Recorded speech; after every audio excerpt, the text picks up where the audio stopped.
제114차 최고위원회를 속개합니다. 먼저 박찬대 당대표 직무대행의 모두 발언이 있겠습니다. 예, 최고위원회에 올 때마다 경제 상한칸을 보고 있는데요. 예, 오늘은 코스피가 2,850까지 올라갔네요.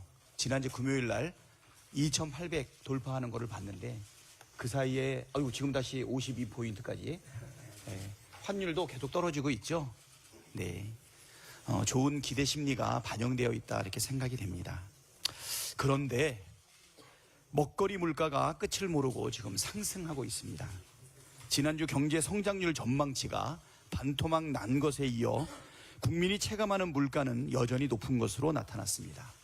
커피, 빵, 라면과 같은 가공식품 가격 인상률은 2달 연속 4%대를 유지하고 있고 외식 물가 인상률도 넉 달째 3%대 상승세를 이어가고 있습니다. 파송성 계란탁이라며 아쉽게 먹던 계란도 4년 만에 최고치로 오르며 한 판에 1만 원 시대, 이른바 금난이 되었습니다. 대선 전 차기 정부의 민생과제 1순위가 무엇인가를 묻는 질문에 국민 10분 중 6분은 물가 안정을 최우선으로 꼽으셨습니다.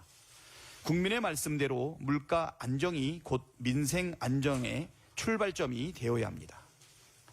이재명 정부는 취임 첫날 비상경제점검 TF를 가동하고 첫 국무회의에서 경제 현안을 보고받았습니다.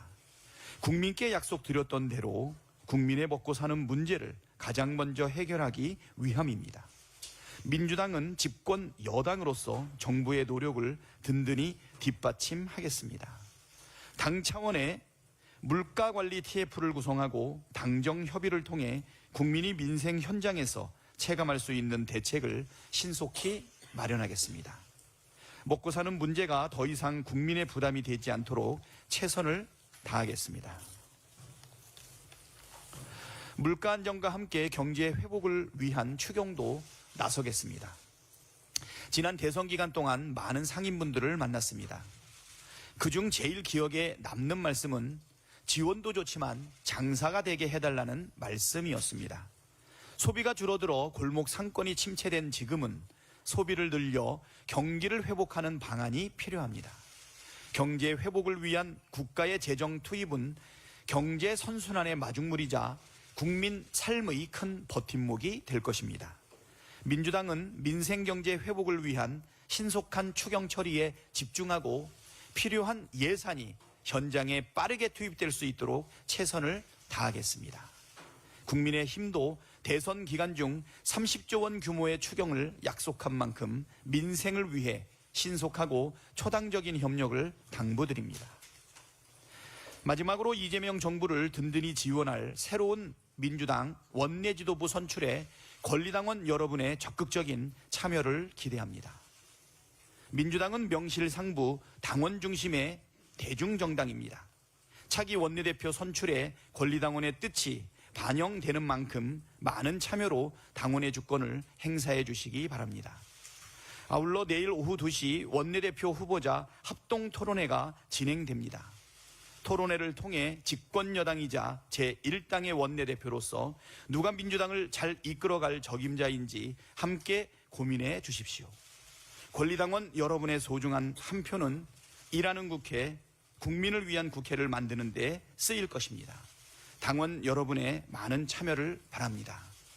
뜨거운 성원과 함께 또 과열되는 경쟁도 예상되고 있는데 우리 당을 위해서 일할 귀한 제목들인 만큼 멋진 경쟁과 또 멋진 성원, 잘하기 경쟁 부탁드리겠습니다.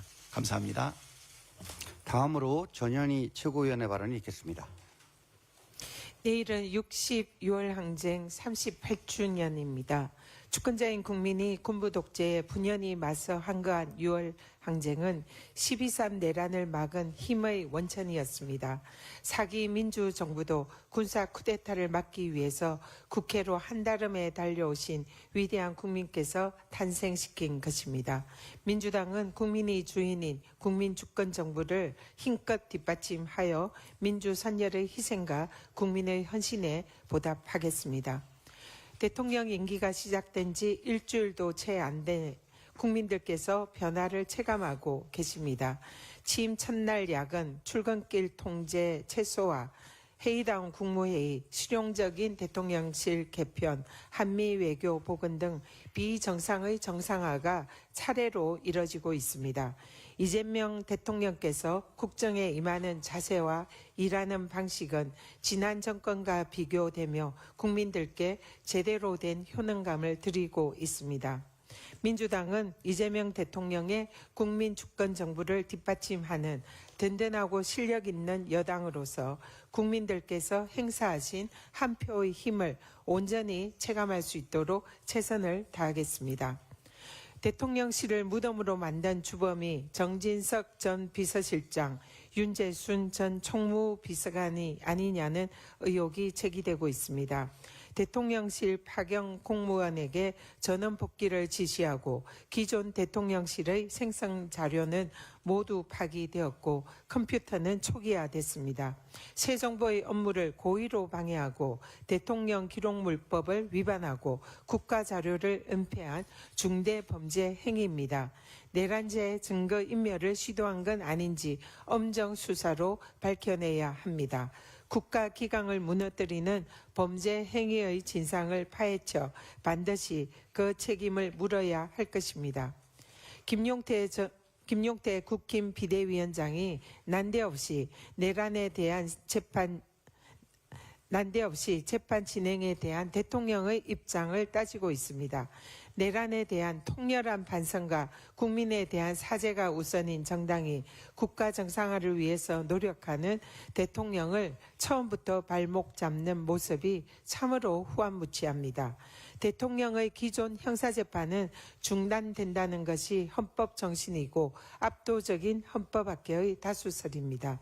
민주공화국인 대한민국의 주권자인 국민의 선택은 존중되어야 합니다. 헌법은 안정적인 국정 운영을 위해서 대통령의 불소추 특권을 보장하고 있습니다. 형사소송법에도 공소의 수행, 즉 재판 진행이 소추에 포함된다라고 분명히 나와 있습니다. 헌법학계의 압도적인 다수설임을 다시 한번 강조합니다. 법사위를 통과한 형소법 개정안은 헌법과 형소법의 규정을 보다 명확하게 하려는 것으로 대통령 불소추 특권의 취지에도 정확히 부합합니다. 애당초 이재명 대통령의 재판은 윤석열 검찰 독재 정권의 정적 제거 음모의 산물입니다. 검찰 독재의 망령이 진짜 대한민국을 바라는 주권자의 열망을 덮을 수는 없습니다.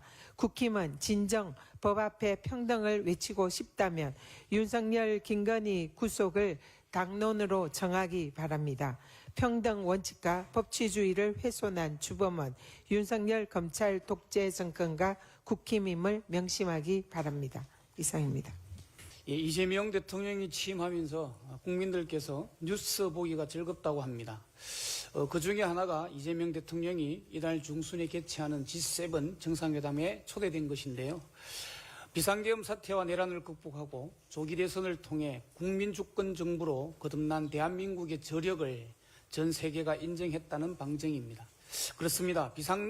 비정상적이었던 대한민국의 국가 시스템과 국민들의 일상이 정상을 회복해 가고 있습니다. 언론이 반가워할 만한 소식도 있습니다. 윤석열 정부가 대폭 축소했던 대한민국 대통령 전용기 탑승 언론의 숫자를 문재인 정부 당시 수준으로 복원할 예정이라고 합니다.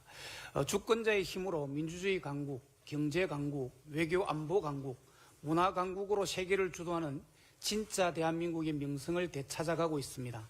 대한국민의 한 사람으로서 자부심을 느낍니다. 아시다시피 저는 더불어민주당 경남도당 위원장입니다. 이재명 대통령께서 작년 당대표에 당선되면서 저를 지명직 최고위원으로 임명을 했습니다. 그것은 지역 균형 발전과 민주당의 전국 정당화에 대한 의지의 표명이라고 생각합니다. 이재명 대통령은 후보 시절 그 이전부터 지역 균형 발전에 대한 의지가 누구보다 강했습니다. 그만큼 수도권 일극 체제와 지역 소멸에 대한 대책과 대안을 신속히 마련할 것으로 확신하고 있습니다. 제가 살고 있는 경남은 지난 반세기 동안 대한민국 산업화의 성장 신화를 주도한 수출 강국 대한민국의 주역이었습니다.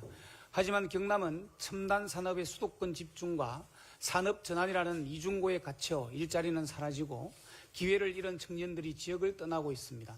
탄탄했던 제조업 기반이 흔들리고 골목 상가의 불은 하나둘씩 꺼지고 있습니다. 그러나 소멸의 위기 경남에도 새로운 희망이 생기고 있습니다.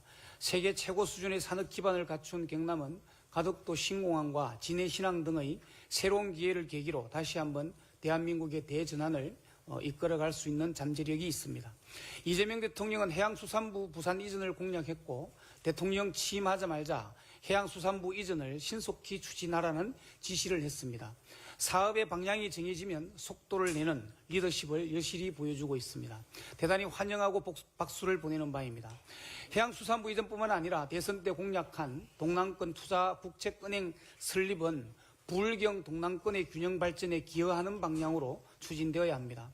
부울경 동남권 균형 발전의 실질적 기여를 위해서는 이전되는 해양수산부를 항만물류의 심장인 부산항, 진해신항에 설치할 것을 정부에 건의합니다. 또한 동남권 투자국책은행 설립 시에 부산에 본점을 둔다 하더라도 경남과 울산에도 동남권 투자은행 지점을 각각 설립할 것을 정부에 건의합니다. 수도권 일극 체제를 극복하고 균형 발전을 이루는 길, 이재명 대통령의 공약인 300여 개의 제2차 공공기관 이전에서 그 해답을 찾을 수 있습니다. 제2차 공공기관 이전에도 속도를 내어줄 것을 촉구합니다. 예, 감사합니다. 끝으로 홍성국 최고위원의 발언이 있겠습니다. 최근 발표된 올해 1분기 가계동향 조사에 따르면 한국 사회가 얼마나 양극화되어 있는지 잘 보여주고 있습니다. 소득 하위 20%, 그러니까 소득을 가구별로 1등부터 100등까지 이렇게 나눴을 때 밑에 있는 이 20%의 월 소득은 가계입니다. 114만 원에 불과했었습니다. 이 중에 적자 가구가 62%에 달하고 한 달에 약 43만 원의 적자를 보고 있습니다. 적자 금액은 공적, 사적 이전 소득으로 근근히 메꿔 나가고 있습니다. 이 1분위는 평균 135만 원을 소비 지출에 활용하고 있는데요. 식료품 구입에 29만 원, 음식 숙박에 16만 원, 주거비 31만 원, 의료비 16만 원을 지출합니다. 이를 합산하면 기초적인 삶에 92만 원을 쓰고 있습니다. 그러니까 135만 원의 70%의 소비는 그냥 생존하기 위해서 쓰고 있는 것입니다. 또한 그 위에 20에서 40% 사이의 2분위 같은 경우도 정도의 차이만 있을 뿐 하위 20%와 큰 차이는 없게 나타났습니다. 반면 상위 20%인 5분위는 교통과 운송에 73만 원, 오락문화에 40만 원, 교육에 59만 원, 외식 등 음식 숙박에 75만 원을 월간 지출하고 있습니다. 생존을 넘어 살아다운 삶을 살고 있다고 통계는 보여주고 있습니다. 이런 양극화 추세는 동일 통계조사가 실시된 후 20년간 바뀌지 않은 수치입니다. 이제 우리나라가 내수 부진의 본질적 여러 가지 이유가 있는데 그중 본질적인 이유는 양극화가 가장 중요한 요인이 아닐까 생각합니다. 새로 출범한 이재명 국민주권 정부는 양극화 현상을 극복하기 위해서 다양한 정책을 공약에 담았습니다. 우리 국민의 거의 절반이 실질적인 소비 여력이 부족하니 내수 회복이 불가능한 현실을 감안했기 때문에 그렇습니다. 그래서 최우선 과제로 추경을 논의하고 있습니다. 거의 모든 연구기관들이 추경을 지지하고 있습니다. 국민의힘도 대선 기간 중에서 추경을 하자고 했었습니다. 그럼에도 불구하고 일부 세력들은 각자 도생을 외치면서 추경으로 물가 상승 우려를 지적합니다. 그러나 물가 상승 우려는 큰 문제가 없습니다. 지금은 돈이 잘 돌지 않습니다. 화폐 유통 속도, 통화 승수 이런 거로 돈이 돌아가는 것을 측정하는데요. 과거 대비 엄청나게 하락해서요. 물가를 자극하지 않습니다. 돈을 풀면 물가가 오른다는 것은 20세기 경제학입니다. 이 추경에 대한 기대감으로 그동안 한국 경제 성장률을 빠르게 낮췄던 외국계 연구기관들은 오히려 이재명 정부의 출범이 임박하면서부터 추경에 대한 기대감 그리고 양극화 정책에 대한 기대감으로 성장률을 높이고 있습니다. 세계적인 투자회사인 골드만삭스는 올해 성장률을 0.7에서 1.1로 무려 0.4%포인트나 올렸습니다.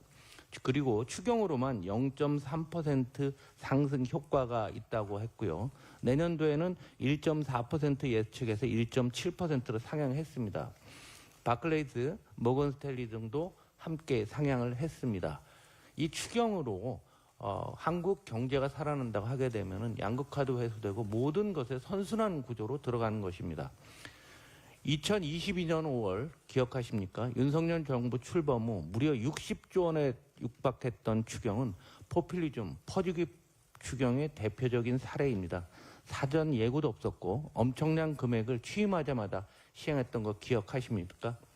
그러나 지금 국민주권 정부가 추진하는 추경은 퍼주기 추경이 아닙니다. 생존의 한계에 부딪힌 우리 국민을 살리자는 추경입니다. 살아야 성장도 할 수가 있습니다. 더 이상 내수가 침체되면 우리 경제 전체가 무너집니다. 서둘러야 합니다. 이번 추경은 정치가 아니라 생존으로 접근해야 됩니다. 경제는 민주당입니다. 이상 발언을 마치고 당대표 중무대행께서 회의를 폐회하시겠습니다.